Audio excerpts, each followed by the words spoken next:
বাসায় মাছ মাংস নেই, কি রান্না করবেন ভাবছেন? এখন থেকে আর চিন্তা করতে হবে না। মাত্র কয়েকটা ডিম, মসুরের ডাল এবং একটা পেঁপে দিয়ে খুবই দুর্দান্ত স্বাদের একটা রেসিপি আজকে আপনাদের সঙ্গে শেয়ার করব। আশা করি আপনাদের ভালো লাগবে। এই রেসিপিটা করার জন্য আমি এখানে 3টে ডিম নিয়েছি। আপনারা আপনাদের প্রয়োজন অনুযায়ী ডিমের পরিমাণটা বাড়িয়ে বা কমিয়ে নিতে পারবেন। নিয়েছি 1 কাপ পরিমাণ মসুরের ডাল এবং মিডিয়াম সাইজের একটা পেঁপে।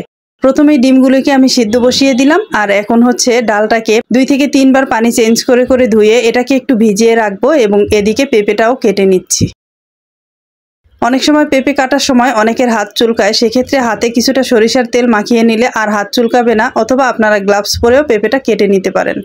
তা আমি একটা পিলারের সাহায্যে পেঁপের খোসাটা ছাড়িয়ে নিচ্ছি।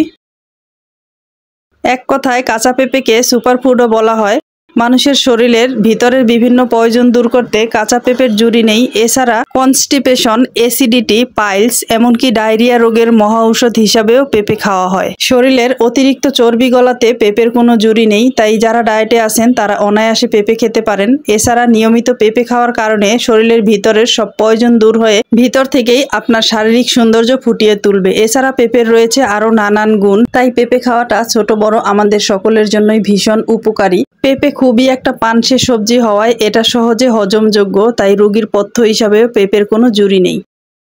তো কথা বলতে বলতে আমি পেঁপেটাকে একদম সুন্দর মতো কেটে নিয়েছি। কোনভাবে কাটছি সেটা তো দেখেই বুঝতে পারছেন। তো পেঁপেটা কাটা হয়ে গেলে এখন হচ্ছে একটা সার্ভিং ডিশের মধ্যে আমি তুলে নিচ্ছি, আর পেঁপেটাকে তুলে 2 থেকে 3 বার পানি চেঞ্জ করে করে এটাকে আমি ধুয়ে নিচ্ছি।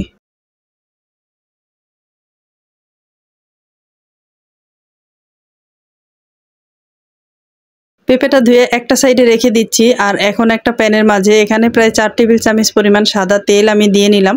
তেলটা হালকা গরম হয়ে আসলে এর মাঝে আগে থেকে কেটে রাখা পেঁপেগুলি আমি দিয়ে নিচ্ছি। পেঁপেটা দিয়ে এই জাস্ট 1 মিনিটের মতো আমি এটাকে ভেজে নিচ্ছি। এরপরে এখানে দিয়ে নিলাম কয়েকটা কাঁচামরিচ, হালকা একটু ফালি করে দিয়েছি। দিলাম 1/2 কাপের মতো পেঁয়াজ কুচি এবং 2 টেবিল চামচ পরিমাণ আদা রসুন পেস্ট। এই রান্নাটা পুরোটাই আমি কাঁচামরিচ দিয়ে করব, এখানে কোনো গুঁড়ামরিচ ব্যবহার হবে না।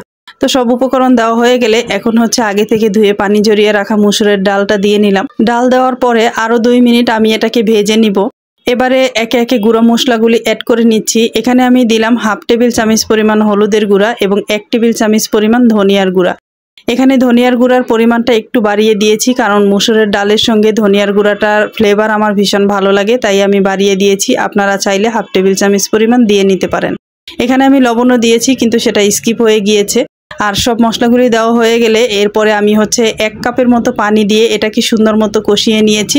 আর যখন মশলার কাঁচা গন্ধটা চলে গিয়েছে, সুন্দর মতো কষানো হয়ে গিয়েছে, এই পর্যায়ে আমি ঝোলের পানিটা দিয়ে নিলাম। পেঁপে সবজিটা সিদ্ধ হতে বেশ খানিকটা সময় লাগে এবং মসুরের ডালও সিদ্ধ হবে, তো সেই অনুযায়ী পানির পরিমাণটা একটু বাড়িয়ে দিতে হবে। ঝোলের পানিটা দিয়ে ঢেকে দিলাম, সবজি এবং মসুরের ডাল সিদ্ধ হতে থাক। আর এদিকে হচ্ছে আগে থেকে সিদ্ধ করে রাখা ডিমগুলির খোসা ছাড়িয়ে নিয়েছি। এবারে ডিমগুলি মাঝ বরাবর আমি কেটে 2 টুকরা করে নিলাম।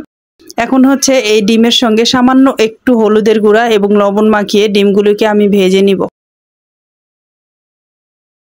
এখানে একটা প্যানের মাঝে সামান্য একটু তেল দিয়ে নিলাম। তেলটা যখন গরম হয়ে এসেছে, এই পর্যায়ে হচ্ছে ডিমের কুসুমের সাইডটা নিচের দিকে দিয়ে আমি ডিমগুলিকে ভেজে নিব। এভাবে করে ডিম ভেজে নিলে কিন্তু কুসুমগুলি ভাজা হবে এবং বের হয়ে যাবে না, মানে ডিমের সাদা অংশ থেকে কুসুমগুলি আলাদা হয়ে যাবে না।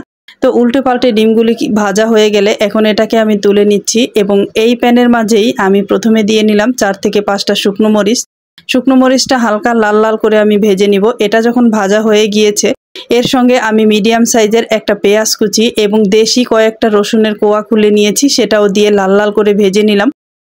এদিকে সবজিটাও কিন্তু পুরোপুরি সিদ্ধ হয়ে গিয়েছে। দেখুন ডালটা যেমন একদম গলে গিয়েছে, তেমনি পেঁপেটাও কিন্তু পুরোপুরি সিদ্ধ হয়ে গিয়েছে। এবারে সবজিটা ফোড়ন দেওয়ার জন্য যে পেঁয়াজ রসুন ভেজে রেখেছিলাম, সেটা তেল সহ সবজির মাঝে আমি দিয়ে নিলাম।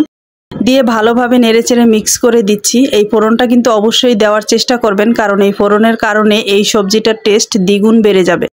এরপরে আগে থেকে ভেজে তুলে রাখা ডিমগুলি আমি দিয়ে নিচ্ছি। ডিমটা দিয়ে আলতোভাবে নেড়েচেড়ে দিব। ডিমটা দেওয়ার পরে বেশি নাড়াচাড়া করা যাবে না, তাহলে ডিমের সাদা অংশ থেকে কুসুম আলাদা হয়ে গেলে দেখতে ভালো লাগবে না। আর নামানোর ঠিক আগ মুহূর্তে আমি কিছু ধনিয়ার পাতা ছড়িয়ে দিলাম। এই তো ধনিয়ার পাতা দিয়ে ভালোভাবে নেড়েচেড়ে নামিয়ে নিলেই খুবই মজাদার একটা সবজি আমার রেডি হয়ে যাবে। এটা কিন্তু ভাত, রুটি, পরোটার সঙ্গে আপনারা অনায়াসে পরিবেশন করতে পারবেন। মাছ মাংস ছাড়াও এরকম একটা সবজি যদি আপনি রান্না করে দেন তাহলে সবাই তো চেটেপুটে খেয়ে উঠবে। এই ছিল খুবই মজাদার একটা সবজির রেসিপি। আমার রেসিপিটা যদি ভালো লেগে থাকে তবে চ্যানেলটা সাবস্ক্রাইব করতে ভুলবেন না। আজকে তবে এই পর্যন্তই, দেখা হবে নতুন কোনো রেসিপিতে। সেই পর্যন্ত সবাই ভালো থাকবেন, সুস্থ থাকবেন। আল্লাহ হাফেজ।